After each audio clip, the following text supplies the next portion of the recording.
नमस्कार दोस्तों, आप सबों का ब्रेन बॉक्स चैनल में स्वागत है। आज का हमारा टॉपिक है शिक्षा। शिक्षा का हम लोग अर्थ देखेंगे, परिभाषा देखेंगे, उद्देश्य देखेंगे और ये कितने प्रकार के होते हैं इसके बारे में हम लोग चर्चा करेंगे। तो चलिए, टाइम को ज़्यादा बर्बाद ना करते हुए हम लोग स्टार्ट करते हैं शिक्षा का अर्थ से। शिक्षा शब्द की उत्पत्ति संस्कृत के शिक्ष धातु में अप्रत्यय लगने से होता है, जिसका अर्थ होता है जानना या सीखना। शिक्षा शब्द अंग्रेजी के एडुकेशन का रूपांतरण है, यानी आप यहाँ लिख सकते हैं हिंदी रूपांतरण है, जो एडुकेटम शब्द से बना है। अब हम देखते हैं ये ई मतलब क्या होता है। ई मतलब होता है अंदर और डुको मतलब होता है बाहर, यानी टोटल मिला के एडुकेटम जो है यानी एडुकेशन, ठीक है, इसका मतलब है अंदर निहित शक्तियों को बाहर निकालना। चलिए, तो फिर हम देखते हैं शिक्षा से तात्पर्य क्या होता है। आपको इसमें देखना है कि ये किसके लिए सीखना, क्या सीखना और किससे सीखना। मतलब कि किसके लिए सीखना, तो अपने निश्चित लक्ष्य या उद्देश्य तक पहुंचने के लिए सीखना। क्या सीखना, तो अपने व्यवहार में परिवर्तन, परिमार्जन लाना। और किससे सीखना, अपने विद्यालय से, आस पड़ोस से ही सीखना शिक्षा कहलाता है। आगे हम देखें तो प्राचीन काल में गुरु और शिष्य के बीच ज्ञान का आदान प्रदान व्यवस्थित रूप को शिक्षा कहा जाता है।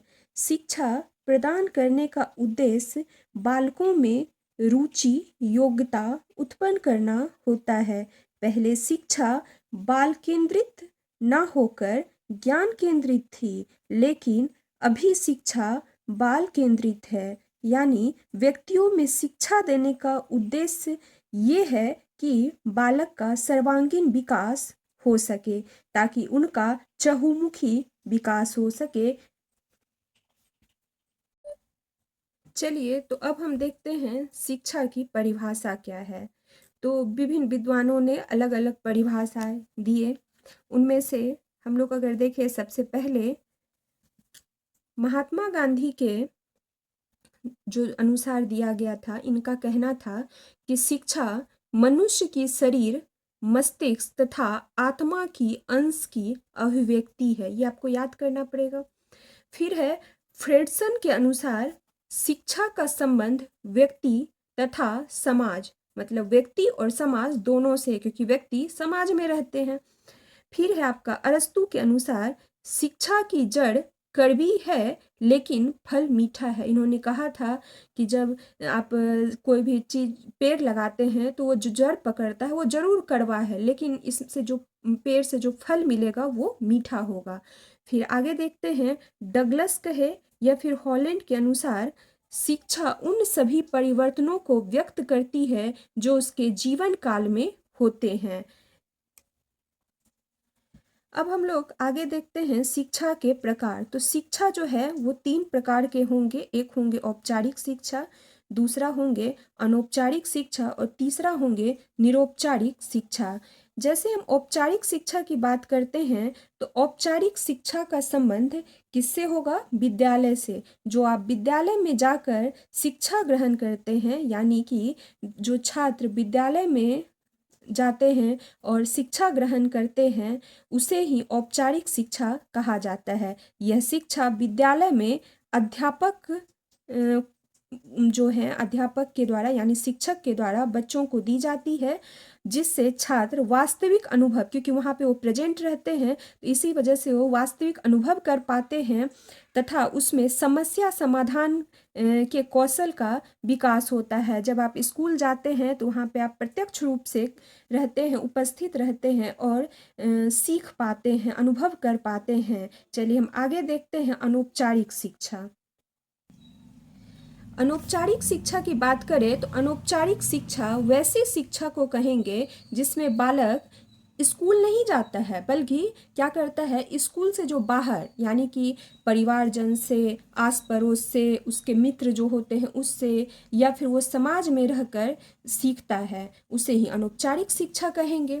फिर आता है हमारा निरौपचारिक शिक्षा। निरौपचारिक शिक्षा किसको कहेंगे, तो इसमें आपका स्कूल का भी मिक्स रहेगा, जो आपने स्कूल में शिक्षा ग्रहण किया था, इसमें जो आपने बाहरी शिक्षा ग्रहण किया, वो दोनों मिक्स रहेगा। यानी कि हम कह सकते हैं निरौपचारिक शिक्षा वैसी शिक्षा को कहते हैं जिसमें शिक्षा औपचारिक तथा अनौपचारिक शिक्षा का मिश्रित रूप है।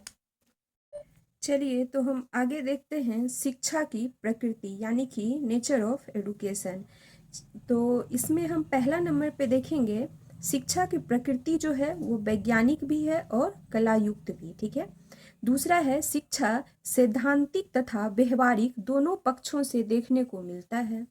तीसरा है यहाँ पर शिक्षा में व्यवहारिक पहलू अधिक रखता है, मतलब यहाँ पे रहता है होगा, ठीक है। शिक्षा की प्रकृति सामाजिक होती है। शिक्षा में शिक्षण रूपी कौशल को प्राप्त किया जा सकता है। तो चलिए ये हमारा शिक्षा की प्रकृति कंप्लीट हो गया। अब हम देखते हैं शिक्षा का स्वरूप क्या है। तो शिक्षा का स्वरूप की बात करेंगे तो शिक्षा का स्वरूप बहुत व्यापक है। यह मनोवैज्ञानिक, सामाजिक, वैज्ञानिक तथा दार्शनिक आधारों पर विकसित होता है। शिक्षा के द्वारा समाज की उन्नति का प्रभाव पड़ता है। शिक्षा के विभिन्न स्वरूप कौन कौन से हैं, तो प्रत्यक्ष शिक्षा। प्रत्यक्ष शिक्षा क्या होगा, तो प्रत्यक्ष शिक्षा उस शिक्षा को कहेंगे जिसमें अध्यापक रहेंगे और छात्र आमने सामने रहेंगे। यानी कि स्कूल में क्या होते हैं, छात्र और अध्यापक आमने सामने होते हैं, और वहाँ पर शिक्षक द्वारा छात्र को क्या किया जाता है, पढ़ाया जाता है, और छात्र क्या करते हैं, शिक्षक का अनुकरण करते हैं। तो वही दिया गया है। फिर आगे है उसमें अनुकरण करता है। शिष्य शिक्षक को आदर्श मानकर उनसे शिक्षा प्राप्त करता है। प्रत्यक्ष शिक्षा का प्रबंध विद्यालयों, धार्मिक संप्रदायों तथा समितियों के द्वारा निश्चित स्थान पर निश्चित समय में किया जाता है। आप स्कूल जाते हैं तो वहाँ पे क्या किया जाता है, एक समय रहता है, एक समय में क्या किया जाता है, पढ़ाई करवाया जाता है। तो उसी की बात की जा रही है। फिर है दूसरा हमारे पास अप्रत्यक्ष शिक्षा। अप्रत्यक्ष शिक्षा की बात करें तो अप्रत्यक्ष शिक्षा वह शिक्षा होता है जो शिक्षण संस्थानों से बाहर दिया जाता है, उसे अप्रत्यक्ष शिक्षा कहते हैं। यह उन्हें विभिन्न उपायों द्वारा प्राप्त किया जाता है जो अप्रत्यक्ष रूप से प्रभावित होता है। हम अगर बात करें तो हमने अभी तक में जितना कुछ पढ़ा तो उसकी बात करेंगे तो सब इसमें आएगा, क्या लिखना पड़ता है हमें, निष्कर्ष, ठीक है, यानी कंक्लूजन, आखिरकार हमें इस शिक्षा से मिला क्या, ठीक है, इस शिक्षा के टॉपिक से मिला क्या।